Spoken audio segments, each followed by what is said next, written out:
Last slide में मैं आपको बता रहा था, यदि आपको रिकॉर्ड जो आपने ऑलरेडी एंटर कर लिया है उसमें कुछ मॉडिफिकेशन करनी है, मींस उसके किसी एट्रीब्यूट की वैल्यू को बदलना है, तो हम कौन सी कमांड का इस्तेमाल करते हैं। तो मैंने इसमें आपको करके दिखाया है। एसक्यूएल के 3 पार्ट हैं, डीडीएल, डीएमएल, डीसीएल।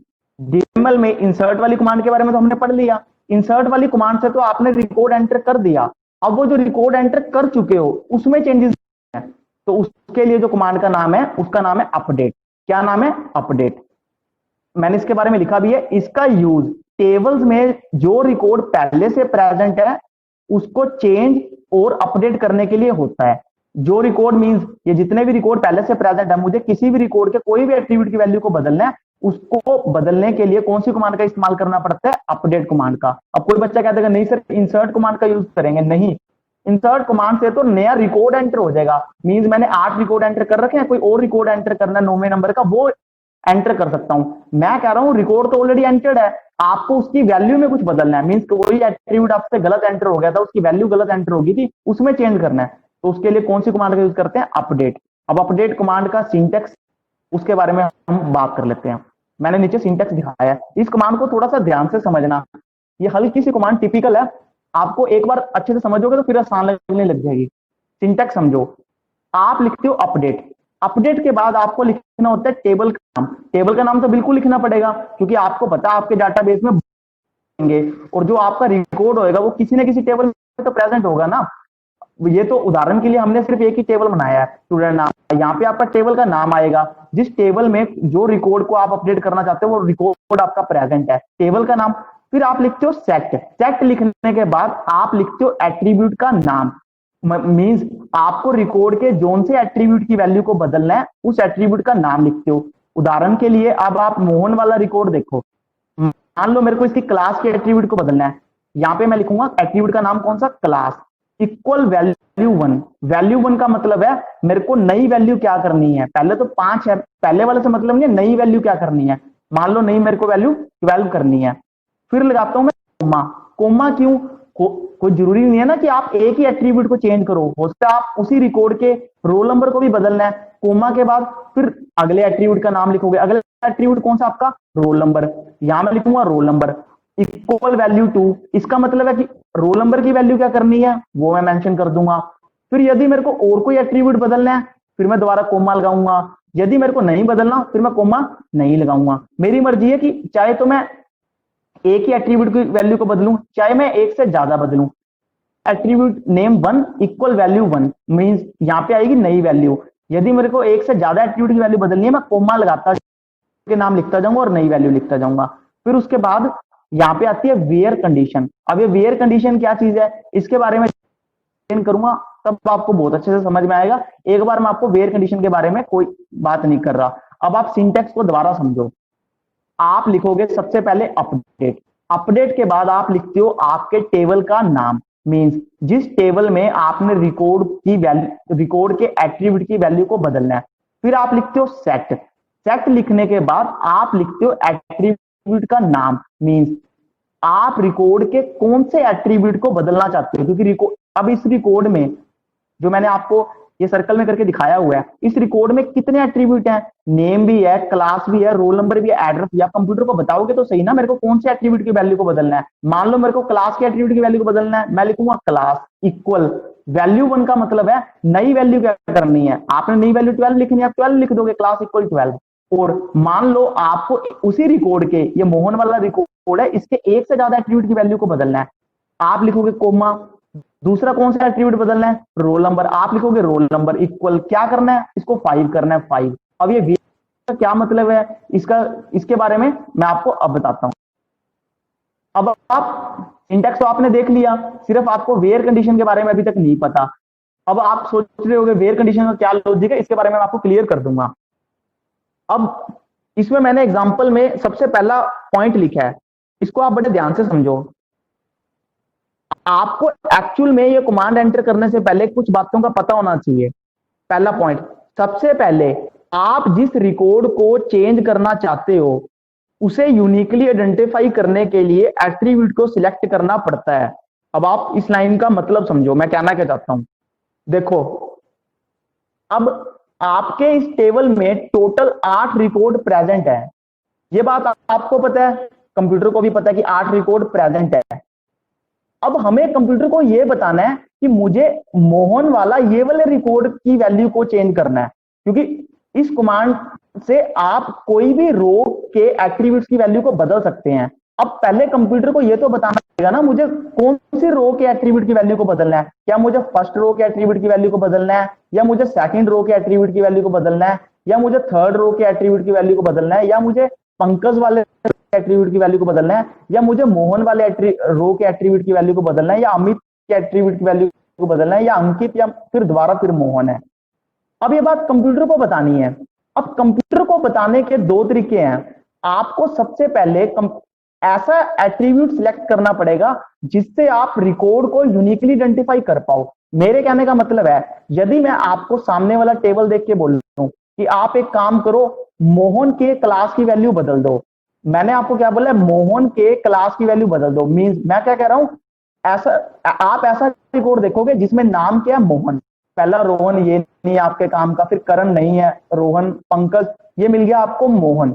बट अब प्रॉब्लम क्या हुई, मोहन आपको 5th नंबर पे भी मिल रहा है, मोहन आपको 8th नंबर पे भी मिल गया, तो अब आपको कंफ्यूजन होगी। अब कंप्यूटर को थोड़ी पता है कि, कंप्यूटर आपकी फीलिंग्स को थोड़ी समझता है कि आप पर्टिकुलर इस मोहन की बात कर रहे थे। कंप्यूटर तो सोचेगा कि 8th भी हो सकता है।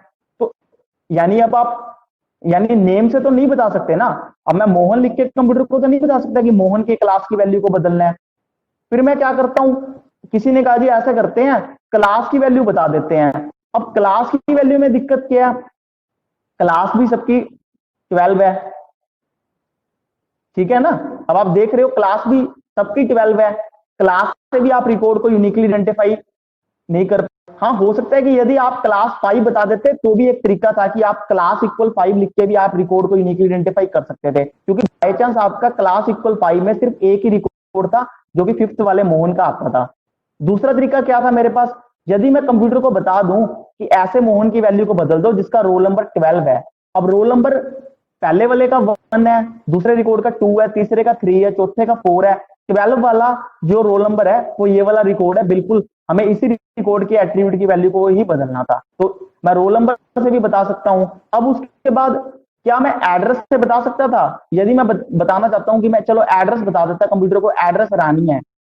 अब प्रॉब्लम क्या थी, एड्रेस रानिया 5th रिकॉर्ड का भी है, 6th रिकॉर्ड का भी है, तो इससे 2 रो सिलेक्ट हो जाती, मुझे एक ही रो को सिलेक्ट करना था। तो मेरे पास 2 तरीके हो गए जिससे मैं यूनिकली आइडेंटिफाई कर सकता हूं। एक तो मैं कंप्यूटर को या तो बता देता क्लास 5th है, या मैं बता देता रोल नंबर 12 है। तो हमें ये चीज को सबसे पहले सिलेक्ट करना पड़ता है। सबसे पहले आप जिस रिकॉर्ड को चेंज करना चाहते हो उसे यूनिकली आइडेंटिफाई करने के लिए एट्रीब्यूट को सिलेक्ट करना पड़ता है। मेरे को पता लग गया मैं मोहन वाले रिकॉर्ड को बदलना चाहता हूं 5th वाले रिकॉर्ड को। अब कंप्यूटर को बताने के लिए चाहे तो मैं कंप्यूटर को यह बोल दूंगा कि क्लास 12 है, चाहे मैं ये बोल दूंगा रोल नंबर इक्वल 12 है। ऐसा एक ही रो है जिसके साथ ये कंडीशन पॉसिबल है। क्लास इक्वल 5 वाला सिर्फ यही वाले मोहन का रिकॉर्ड है। यदि कंप्यूटर को बोल दूं मैं इक्वल 12 है तो भी यही रो है, और कोई तरीका नहीं है। यदि मैं कंप्यूटर को नेम इक्वल मोहन बोलूंगा तो फिर प्रॉब्लम क्या, मोहन 5th में भी है 8th में भी है, तो फिर कंप्यूटर सिलेक्ट नहीं कर पाएगा। कंप्यूटर के लिए 2 सिलेक्ट हो जाएंगी, मेरे को एक ही रो सिलेक्ट करनी है। यदि मैं उसे एड्रेस रानिया बोलूंगा तो 5th में भी एड्रेस रानिया, 6th में भी, इससे भी यूनिकली आइडेंटिफाई नहीं कर सकता। तो मैं कंडीशन में अपने कंडीशन किस पे लगा सकता हूं, चाहे तो मैं क्लास इक्वल 5 पे कंडीशन लगा दूं, चाहे रोल नंबर इक्वल 12 पे कंडीशन लगा दूं। क्योंकि क्लास इक्वल 5 पे कंडीशन लगाने से फायदा क्या होगा, सिर्फ मोहन वाली 5th रो ही सिलेक्ट होगी जिसको मैं चेंज करना चाहता हूं। यदि मैं रोल नंबर इक्वल 12 वाली कंडीशन लगाऊंगा तो भी सिर्फ एक ही केस है, ये मोहन वाला रिकॉर्ड ही सिलेक्ट होगा जिसको मैं चेंज करना चाहता हूं। ठीक है, इसीलिए ये सारी चीज हम कंडीशन में लिखते हैं, और ये कैसे लिखते हैं वो मैं आपको नीचे एग्जांपल में बताया भी हुआ है।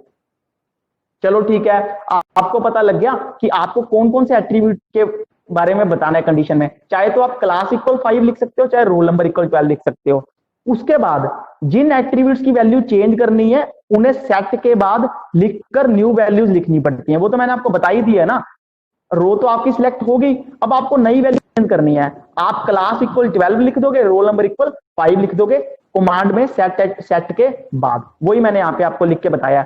उसके बाद जिन एट्रीब्यूट्स की वैल्यू चेंज करनी है उन्हें सेट के बाद लिखकर न्यू वैल्यूज लिखनी पड़ती हैं। अब मैं आपको इसकी पूरी कमांड बता देता हूं। आप मोहन के इस रिकॉर्ड के क्लास की वैल्यू और रोल नंबर की वैल्यू को कैसे चेंज कर सकते हो।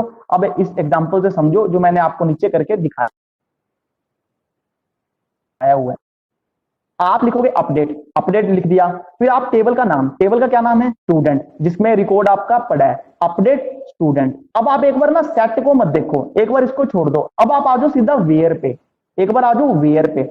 वेयर पे आ गया, सबसे पहले अब आपको अपनी रो को सिलेक्ट करना है। और मैंने आपको बताया था कि मोहन वाली रो को सिलेक्ट करने के दो तरीके हैं। चाहे तो आप कंडीशन ये लिख दो, वेयर क्लास इक्वल 12, चाहे ये लिख दो रोल नंबर इक्वल 12। मैंने आपको दूसरे वाला तरीका लिख दिया, वेयर रोल नंबर इक्वल 12। इसका मतलब बन गया कि स्टूडेंट टेबल में उस रिकॉर्ड को अपडेट कर दो वेयर। वेयर का मतलब यहां वेयर, यहां पे आपका रोल नंबर 12 है, और रोल नंबर 12 आपका कौन सी रो में है, सिर्फ एक ही रो ऐसी है। उसके बाद आपने वेयर वाली कंडीशन लिख दी, अब आप लिखो सेट के बाद जो आपको चीजें चेंज करनी है। वेयर वाला पता लग गया, अपडेट स्टूडेंट पता लग गया, सेट। अब देखो आपको कौन कौन से एट्रीब्यूट की वैल्यू को बदलना है। आपको क्लास की एट्रीब्यूट की वैल्यू को बदलना है, रोल नंबर के एट्रीब्यूट की वैल्यू को बदलना है। क्लास के एट्रीब्यूट की वैल्यू को क्या करना है, 12, मींस आपको सीधी नई वैल्यू एंटर कर देनी है, कोमा। उसके बाद रोल नंबर एट्रीब्यूट की वैल्यू को बदलना है, उसको क्या कर देना है, 5। ठीक है, update student set, class equal 12, roll number equal 5, where कहां पर बदलना है, जहां जिसका रोल नंबर 12 है। रोल नंबर 12 अभी किसका, पुराने केस में किसका रोल नंबर 12, रोल नंबर 12 पुराने केस में आपका सिर्फ इसका है, ये 5th वाले मोहन का। जैसे ही आप सेमीकोलन लगा के एंटर करोगे तो आपका रिकॉर्ड अपडेट हो जाएगा। अपडेट होके मोहन की क्लास क्या हो जाएगी, आपने क्या लिख दिया था 12, यहाँ पे हो जाएगी 12, और मोहन का रोल नंबर जो 12 था वो क्या हो जाएगा 5। समझ में आ गई। कंडीशन जब लगानी है तब आपने वो टेबल देखना जो पुराने में मेरे पास मोहन का रोल नंबर क्या है 12, तो मैंने मेंशन कर दिया रोल नंबर इक्वल 12, ताकि कंप्यूटर को पता लग जाए मैं सिर्फ इसी रो की बात कर रहा हूं। ठीक है, अब मैं आपको कंप्यूटर पे डीबीएमएस के सॉफ्टवेयर में करके दिखाऊंगा, तब आपको और अच्छे से समझ में आ जाएगा।